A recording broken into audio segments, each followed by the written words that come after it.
What's going on, guys? It's Greg Mikos Dies, and today we have a tutorial. We're back in the office, so no longer the basement. It was a lot of fun while it lasted. Today we're going to be giving you Ryan Drenner's replica tutorial in the natural DNA. So last year was on the Whip Snakes, won the championship, had an awesome year, had a ton of overtime winners. This year he'll be on the Water Dogs for the championship series, and really looking forward to see how he fits in with that new team. So for his pocket, he uses the DNA head for attack, and he really loves it. And his pocket is really nice. So he has a pocket that has a really tight channel and a nice low bag for the way he plays, one-handed cradling style, playing from the exit attack. So I have modified this just a little bit to make it a little more friendly for you guys. His channel is super tight, and that's just not how everyone likes it.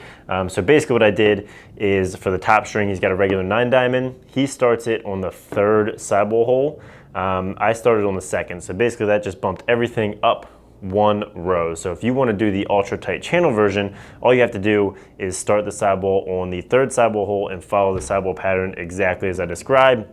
And it'll just move everything down a little bit and make the channel really tight. But for the version that I have, this is a mid to mid-low pocket, really great shape, nice channel to hold the ball, but still a smooth release. This is a pocket I would absolutely recommend for a lot of you guys for the DNA. So this is a slightly more complicated pattern, so take your time, watch some of our knot tutorials. We've got SIs, we've got double SIs, we've got interlocks, and something going on with the 9-diamond down here, so it's a little different, but the result is really nice. And if you guys are really ready to step up to what I would consider an intermediate level of difficulty pattern, this is a great way to learn. So let's get into the sidewall pattern.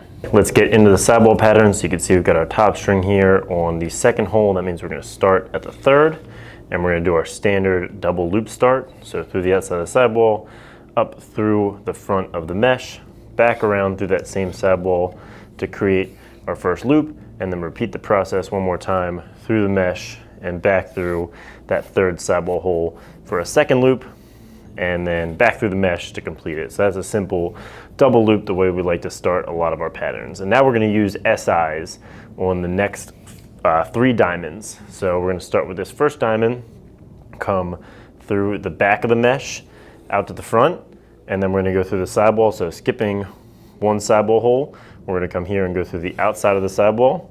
And now for an SI, you want to go through the mesh and under the string. So you can see that gap right there, through the mesh and under the string, and then pull that down nice and tight. We're going to repeat that 2 more times, skipping a hole each time. So an SI, skipping a hole and helping to pull that channel down nice and tight, and then 1 more time, SI, skipping a hole, pulling everything nice and tightly as we go. Skip a hole there, so you can see we've got our first 4 diamonds of mesh done. We had the double loop, skip, SI, skip, SI, skip, SI, and now we're going to do a stacked SI. So this is going to be stacking 2 diamonds on top of each other with that same knot. So there's a separate tutorial for this. I'd suggest you go watch that first, take your time, learn the knot, and then come back and do this. Basically, you're going to go through the back of that next hole of mesh, and without doing anything else, come back around and go through the back of the following hole of mesh. So now you've got both of those holes of mesh on that sidewall. We're not going to skip any holes here. We're going to come right through with the string to the outside of the sidewall, and then up under the loop without going through any mesh, and pull that sort of tight. And now we're going to go back up through the bottom of each of those holes of mesh and under the string. And what that's going to do is stack them on top of each other.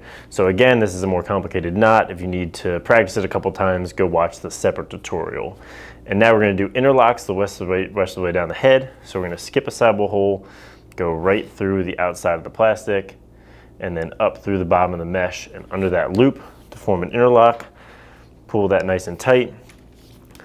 And we're going to do 4 of these without skipping any holes. So down to the next one, through the mesh, bunching that mesh up right on top of itself. That's the 3rd one, and now a 4th one without skipping any holes. And this is going to create that nice low bag that Ryan Drenner really likes. And now we're going to do something a little interesting. We're going to do an interlock, but on the 9-diamond row. So you can see here's the 10 that we used, here's the next 10. We're going to use this 9-diamond that's between them and interlock that to the sidewall. Just helps keep the bottom of the pocket nice and tight. So you can see what we did there is went 10, 9, and then we're going to finish on that last 10 diamond row. So just down through the back of it, and then doing our tie off through the very bottom sidewall hole. All right, so they've got the sidewall pattern for bottom string. I've got a simple loop on that last 10 diamond row we used for the sidewall pattern. That's gonna let it drift nice and low. And for the shooting strings, again, you can do whatever you want. He's got 1 nylon on the 9 diamond row and 2 shooters on the 10s. Gives it a nice little bit of snap and overall great feel. So if you want a little less whip, you can move them up in the head. If you want more whip, move them down in the head. So that is a wrap on this tutorial. We'll be coming to you guys next Wednesday with another one. Make sure to leave your suggestions for who you want down in the comments. Like if you liked it, subscribe if you haven't, and have a great day.